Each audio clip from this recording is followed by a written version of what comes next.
بسم اللہ الرحمن الرحیم۔ روزہ نہ رکھنے کی مجبوریاں۔ بعض مجبوریاں ایسی ہیں جن کے سبب رمضان المبارک میں روزہ نہ رکھنے کی اجازت ہے، مگر یہ یاد رہے کہ مجبوری میں روزہ معاف نہیں۔ وہ مجبوری ختم ہو جانے کے بعد اس کی قضا رکھنا فرض ہے، البتہ قضا کا گناہ نہیں ہوگا۔ وہ مجبوریاں درج ذیل ہیں۔ سفر، مسافر کو روزہ رکھنے یا نہ رکھنے کا اختیار ہے۔ اگر خود اس مسافر کو اور اس کے ساتھ والے کو روزہ رکھنے میں ضرر یعنی نقصان نہ پہنچے تو روزہ رکھنا سفر میں بہتر ہے، اور اگر دونوں یا ان میں سے کسی ایک کو نقصان ہو رہا ہو تو روزہ نہ رکھنا بہتر ہے۔ در مختار جلد نمبر 3 صفحہ نمبر 403 سے 405 تک۔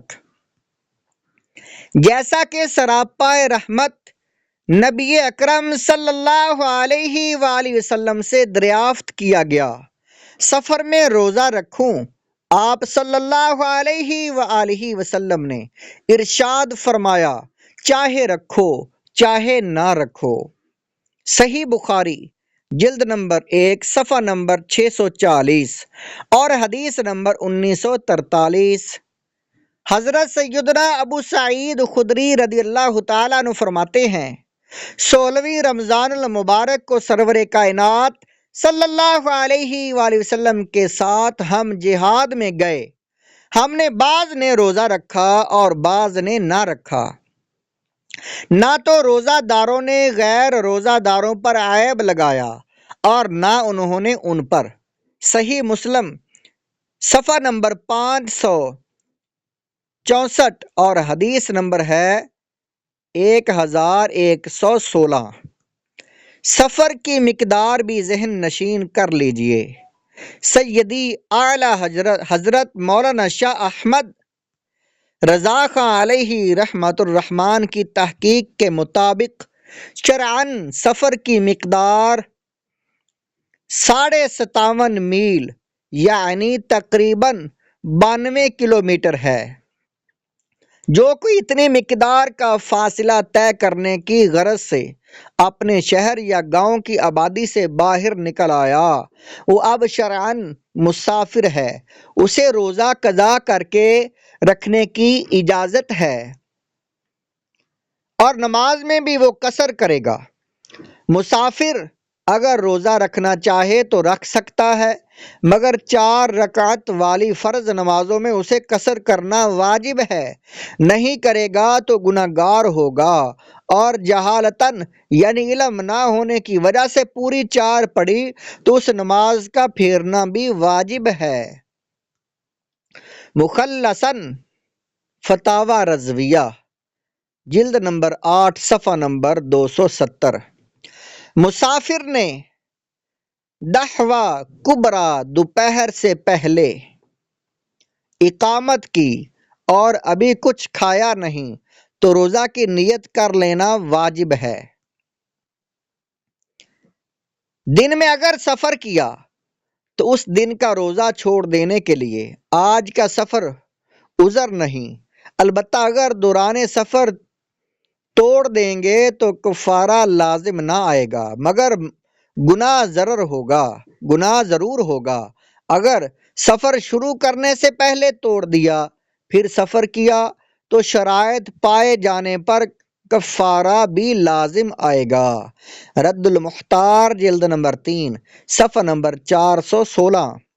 اگر دن میں سفر شروع کیا اور دوران سفر روزہ توڑا نہ تھا اور مکان پر کوئی چیز بھول گئے تھے، اسے لینے واپس آئے اور اب اگر آ کر روزہ توڑ ڈالا تو شرائط پائے جانے کی صورت میں کفارہ بھی واجب ہے، اور اگر دوران سفر ہی توڑ دیا ہوتا تو صرف قضا رکھنا فرض ہوتا۔ فتاوی عالمگیری جلد نمبر 1 صفحہ نمبر 207۔ حمل والی یا دودھ پلانے والی عورت کو اگر اپنے یا بچہ کی جان جانے کا صحیح اندیشہ ہو تو اجازت ہے کہ اس وقت روزہ نہ رکھے، خواہ دودھ پلانے والی بچہ کی ماں ہو یا دائی، اگرچہ رمضان المبارک میں دودھ پلانے کی نوکری اختیار کی ہو۔ در مختار، رد المختار اور صفحہ نمبر جلد نمبر 3 صفحہ نمبر 403۔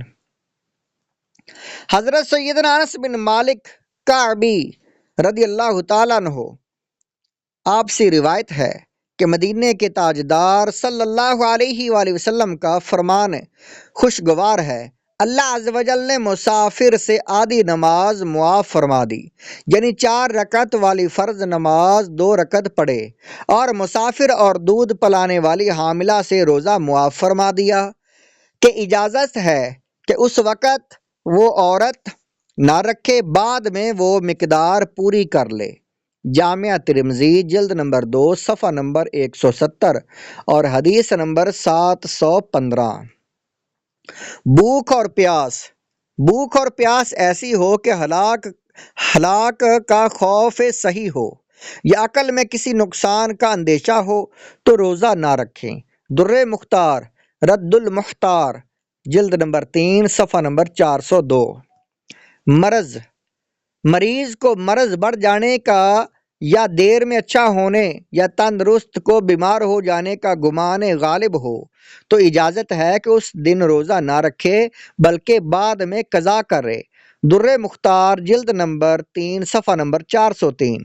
ان صورتوں میں غالب گمان کی قید ہے، محض وہم ناکافی ہے۔ غالب گمان کی 3 صورتیں ہیں۔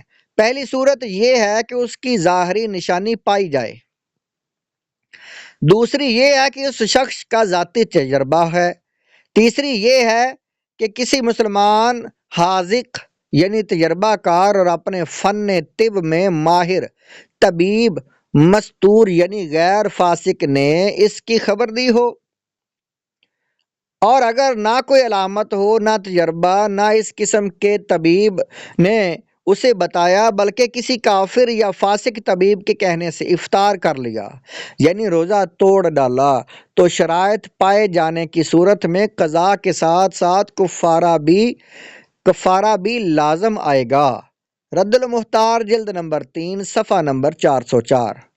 حیض و نفاس کی حالت میں نماز روزہ حرام ہے، اور ایسی حالت میں نماز و روزہ صحیح ہوتے ہی نہیں، نیز تلاوت قرآن پاک یا قرآن پاک کی آیات مقدسہ یا ان کا ترجمہ چھونا، یہ سب بھی حرام ہے۔ بہار شریعت حصہ 2 صفحہ نمبر 99 اور حدیث نمبر ہے 88۔ حیض و نفاس والی کے لیے اختیار ہے کہ چھپ کر کھائے یا ظاہراً، روزہ دار کی طرح رہنا اس پر ضروری نہیں، مگر چھپ کر کھانا بہتر ہے، خصوصاً حیض والی کے لیے۔ یہ فتویٰ الجوہرات النیرہ جلد نمبر 1 اور صفحہ نمبر 186 پر ہے، اور بہار شریعت حصہ نمبر 5 صفحہ نمبر 135 پر۔ روزوں کی قضا کا حکم۔ جن لوگوں نے ان مجبوریوں کے سبب روزہ توڑا ان پر فرض ہے کہ ان روزوں کی قضا رکھیں، اور ان قضا روزوں میں ترتیب فرض نہیں، لہذا اگر ان روزوں کی قضا کرنے سے قبل نفل روزے رکھے تو یہ نفلی روزے ہو گئے، مگر حکم یہ ہے کہ عذر جانے کے بعد آئندہ رمضان المبارک کے آنے سے پہلے قضا رکھ لیں۔ اگر وقت گزرتا گیا اور قضا روزے نہ رکھے یہاں تک کہ دوسرا رمضان شریف آ گیا تو اب قضا روزے رکھنے کی بجائے پہلے اسی رمضان المبارک کے روزے رکھ لیجئے، قضا بعد میں رکھ لیجئے۔ بلکہ اگر غیر مریض و مسافر نے قضا کی نیت کی جب بھی قضا نہیں بلکہ اسی رمضان شریف کے روزے جو ہیں وہ رکھے۔ در مختار جلد نمبر 3 صفحہ نمبر 405۔